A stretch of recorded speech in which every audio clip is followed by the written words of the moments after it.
आपको मैं सरल से सरल तरीके से इजीएस्ट वे में इंग्लिश ग्रामर सिखाने का प्रयास कर रहा हूं। और अब हम लोग टेंस पर हैं। बस हौसला बनाए रखिए, क्योंकि हौसलों से ही सारी बात बनती है।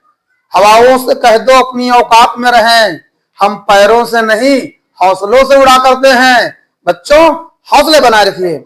अभी देखिए कितना आसान तरीके से मैं आपको ये पूरा चार्ट समझाता हूं, और मैं यहां पर कुछ प्रत्येक टेंस के अनुसार मैं पहचान शब्द लिखने जा रहा हूं, जिनको पहचान करके जिनके द्वारा आप समझ जाएंगे कि कौन सा हिंदी का वाक्य, कौन सा हिंदी सेंटेंस किस टेंस में है। बहुत आसान है बच्चों।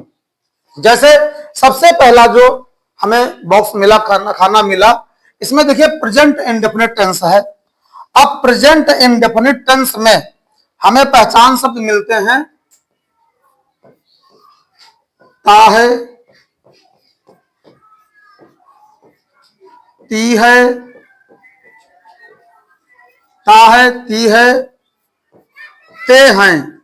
यानी जब सेंटेंस आप हल करने जा रहे हैं और उसमें देखिए, अगर सेंटेंस के अंत में, हिंदी वाक्य के अंत में ता है, ती है, ते है आया हुआ है, इसका मतलब है कि हमारा सेंटेंस प्रेजेंट इंडेफिनिट टेंस में है। वह पढ़ता है, वे गाते हैं, बच्चे खेलते हैं, तुम पढ़ती हो, वह खेलती है, ता है, ती है, ते है, प्रेजेंट इंडेफिनिट टेंस। इसी तरह से जब पास्ट इंडेफिनिट टेंस की बात करते हैं तो इसमें था था, ती थी, ते थे, आ, ई, ए, सका, सकी, सके। पास्ट इंडेफिनिट टेंस अगर आपको समझ में आ गया तो आप पूरे इंग्लिश के जितने भी टेंस सीख जाएंगे, ग्रामर आसान हो जाएगी, क्योंकि सबसे ज्यादा तरह के सेंटेंस में आते हैं। बच्चों, वैसे तो वर्ब की सेकंड फॉर्म V2 यूज होती है इसमें। ता था, ती थी, वह पढ़ता था, वे जाते थे। आइए, मैं स्कूल गया, तुम मेरे घर आए, सभी बच्चे खेल खेले, या सका, सकी, सके, मेरी बहन आज स्कूल नहीं जा सकी, तुम कल मेरे घर नहीं आ सके। इस तरह से आते हैं। हालांकि सका, सकी, सके के लिए कुड यूज होता है। कुड मॉडल है, और मॉडल साथ हमेशा V1 आती है, यानी वर्ब की फर्स्ट फॉर्म आती है। अगर निगेटिव सेंटेंस पर रहेंगे आप पास्ट टेंस के, तो डिड नॉट या कुड नॉट का प्रयोग करके हम V1 यानी वर्ब की फर्स्ट फॉर्म का प्रयोग करेंगे। इसी तरह से बच्चों, जब फ्यूचर इंडेफिनिट टेंस की बात आती है तो हम लोगों को गा, गी, गे इस तरह के शब्द पीछे जुड़े मिलते हैं। गा, गी, गे, हम पढ़ने जाएंगे, वह खेल खेलेगा, मेरी बहन किताबें खरीदेगी। इस तरह से हम फ्यूचर इंडेफिनिट टेंस पर आ जाते हैं। और जिसके पहले आप चार्ट देख चुके हैं, अगर देखें तो फ्यूचर इंडेफिनिट टेंस में हम लोग विल, शैल के साथ वर्ब की फर्स्ट फॉर्म यानी V1 का प्रयोग करते हैं। इसी तरह से माय डियर स्टूडेंट्स, ध्यान दीजिए, प्रेजेंट कंटीन्यूअस टेंस पर आप पहुंच गए हो। जब आप प्रेजेंट कंटीन्यूअस टेंस पर पहुंचे तो ध्यान दें कि प्रेजेंट कंटीन्यूअस टेंस में रहा है, रही है,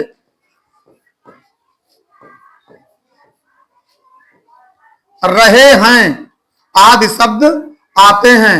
पिछले वाले चार्ट से मैच कराइए तो आप देखेंगे कि उसमें हम is, are, am, was, were इस तरह से टेंस के अनुसार आते हैं। क्योंकि प्रेजेंट कंटीन्यूअस टेंस है, हम इज, आर, एम सहायक क्रिया का प्रयोग करके V1 प्लस आईएनजी यूज करेंगे उन सेंटेंसेज में जिनके अंत में रहा है, रही है, रहे हैं, आए हैं। वह पढ़ रहा है, तुम पढ़ रही हो, आप गीत गा रही हो, बच्चे खेल खेल रहे हैं, वे स्कूल नहीं जा रहे हैं। यानी इस तरह के शब्द अंत में आ जाएं वाक्य के, हिंदी वाक्य के अंत में, तो आप समझ जाइए हमें प्रेजेंट कंटीन्यूअस टेंस के नियमों से हल करना है। इसी तरह से जब पास्ट कंटीन्यूअस टेंस पर जाएंगे तो रहा था, रही थी, रहे थे आदि शब्द आते हैं। यानी सेंटेंस के अंत में, अगर किसी सेंटेंस के अंत में आपको कोई भी ऐसे शब्द मिल रहे हैं, रहा था, रही थी, रहे थे, तो समझ जाइए आप पास्ट कंटीन्यूअस टेंस पर हैं। आपको सहायक क्रिया के रूप में, हेल्पिंग वर्ब के रूप में वाज वेयर का यूज करना है, साथ ही V1 प्लस आईएनजी का प्रयोग, यानी अपनी क्रिया में आईएनजी जोड़ देना है। इसी तरह से बच्चों, जब हम फ्यूचर कंटीन्यूअस टेंस पर देखते हैं, तो इन फ्यूचर कंटीन्यूअस टेंस के हिंदी वाक्यों के अंत में रहा होगा,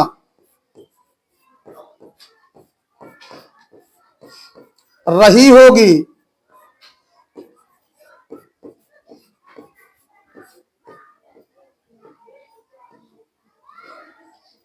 रहे होंगे,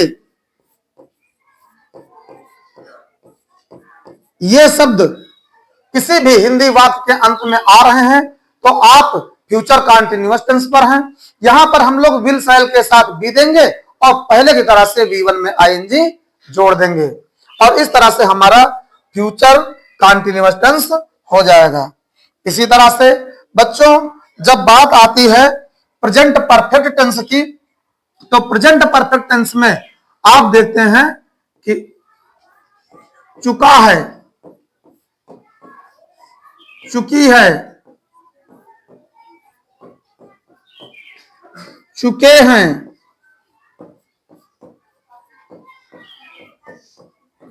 लिया है, दिया है। हिंदी वाक्य में इस तरह के शब्द अंत में आ जाएं तो आप पहचान लीजिए कि ये प्रेजेंट परफेक्ट टेंस का है, यानी हमें हेल्पिंग वर्ब के रूप में हैज हैव का यूज करना है, साथ ही वर्ब की थर्ड फॉर्म यूज करनी है। पर ध्यान रहे स्टूडेंट्स, जो हैज हैव हैं ये फाइनाइट वर्ब भी हैं। Is, are, am, was, were, has have, had, do, does, did, ये बी हैव डू के रूप हैं, और हमारे बी हैव डू तीनों फाइनाइट वर्ब होते हैं। जब पास्ट टेंस की बात आती है, ध्यान से देखना स्टूडेंट्स, जब पास्ट टेंस की बात आती है तो पास्ट परफेक्ट टेंस में चुका था, यानी था थी के जुड़ जाएगा, चुका था, चुकी थी, लिया था,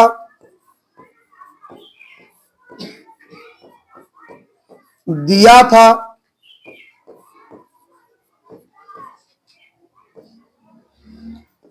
चुके थे।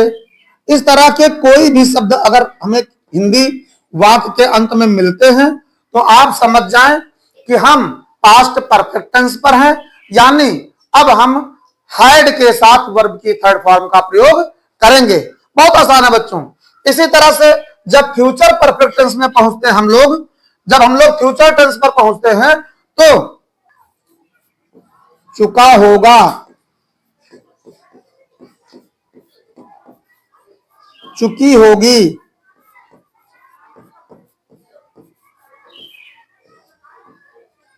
चुके होंगे,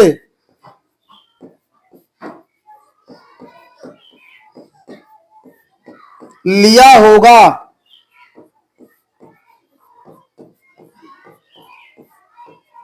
दिया होगा। इस तरह के शब्द यदि आ रहे हैं तो आप समझ जाइए कि आप फ्यूचर परफेक्ट टेंस पर हैं, और फ्यूचर परफेक्ट टेंस पर हैं तो आपको विल हैव या शैल हैव के साथ वर्ब की थर्ड फॉर्म जोड़नी होगी। बहुत आसान है, यानी कि परफेक्ट टेंस पर आप हो तो आपको हैव, हैज, हैड इस तरह की सहायक क्रियाओं के साथ आपको वर्ब की थर्ड फॉर्म देनी होगी। फ्यूचर पर आओगे तो विल या शैल साथ हैव और वर्ब की थर्ड फॉर्म यानी V3 का यूज करेंगे। याद रहे स्टूडेंट्स, V3 यानी वर्ब की थर्ड फॉर्म वर्ब नहीं होती, वो पास्ट पार्टिसिपल यानी एडजेक्टिव होती है। पास्ट पार्टिसिपल्स हमेशा एडजेक्टिव का कार्य करते हैं। इसी तरह से स्टूडेंट्स, जब हम परफेक्ट कंटीन्यूअस टेंस पर पहुंचते हैं, परफेक्ट कंटीन्यूअस टेंस का मतलब हुआ कि परफेक्ट भी और कंटीन्यूअस भी, यानी कोई कार्य पूरा भी हुआ और चल भी रहा, कुछ पूरा हो गया, कुछ चल रहा है, यही परफेक्ट कंटीन्यूअस टेंस बताते हैं। और इनमें बहुत बड़ी पहचान है, आप आसानी समझ जाओगे। प्रेजेंट परफेक्ट टेंस में अगर समय के साथ, यानी समय भी दिया हुआ है, समय के साथ रहा है, रहे हैं, आदि शब्द अगर आ रहे हैं तो समझ जाइए कि हम प्रेजेंट परफेक्ट कॉन्टिन्यूअस टेंस पर हैं। ध्यान देने वाली बात है, प्रेजेंट परफेक्ट कॉन्टिन्यूअस, जैसे वह सवेरे से पढ़ रहा है, तुम 2 बजे से गीत गा रहे हो, आप बड़ी देर से काम कर रही हो, बच्चे घंटे भर से खेल रहे हैं। समय भी दिया हुआ और रहा है, रही है, रहे हैं, इस तरह के शब्द वाक्य के अंत में आए हैं, तो आप प्रेजेंट परफेक्ट कॉन्टिन्यूअस टेंस के रूल से हल करिए। यानी कि हम लोग अब हैव बीन, हैज बीन के साथ V1 प्लस आईएनजी देंगे।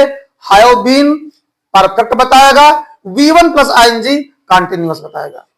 इसी तरह से जब हम पास्ट टेंस के परफेक्ट कॉन्टिन्यूअस पर पहुंचेंगे तो यहां पर भी वही बात रहेगी। समय के साथ, समय के साथ रहा था, रहा था, रही थी, रहे थे, रहा था, रही थी, रहे थे, आदि शब्द आते हैं। अगर ऐसे शब्द किसी भी हिंदी वाक्य के पीछे लास्ट में आ रहे हैं तो आप समझ जाइए कि आप पास्ट परफेक्ट कॉन्टिन्यूअस टेंस पर हो और आपको अब हैड बीन के साथ V1 प्लस आईएनजी का प्रयोग करना होगा। हैड बीन परफेक्शन के लिए, V1 प्लस आईएनजी कॉन्टिन्यूटी के लिए। बहुत आसान सी बातें, ध्यान देते रहिएगा। इसी तरह से जब फ्यूचर टेंस पर जाते हैं तो फ्यूचर परफेक्ट कॉन्टिन्यूअस टेंस में आते हैं, इसमें भी वही समय के साथ, समय के साथ रहा होगा, रहा होगा, रही होगी,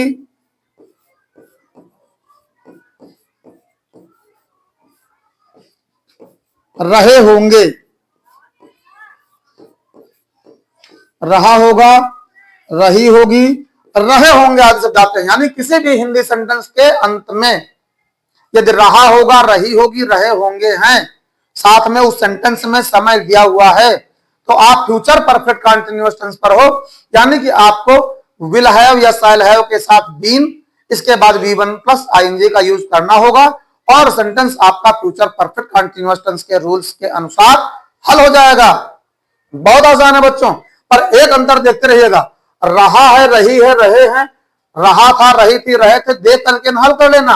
अगर रहा है, रही है, रहे हैं के साथ समय दिया हुआ है तो आप परफेक्ट कॉन्टिन्यूअस टेंस पर हैं। अगर समय नहीं दिया हुआ है तो आप सिर्फ कॉन्टिन्यूअस टेंस पर हैं। बहुत आसान है ग्रामर, जो मैंने पिछला चार्ट तैयार करवाया जिसमें आपने वर्ब चार्ट को नोट करा, उसको फ्लैश कार्ड बना के रख लीजिए और ये पहचान शब्दों के फ्लैश कार्ड बना के रख लीजिए।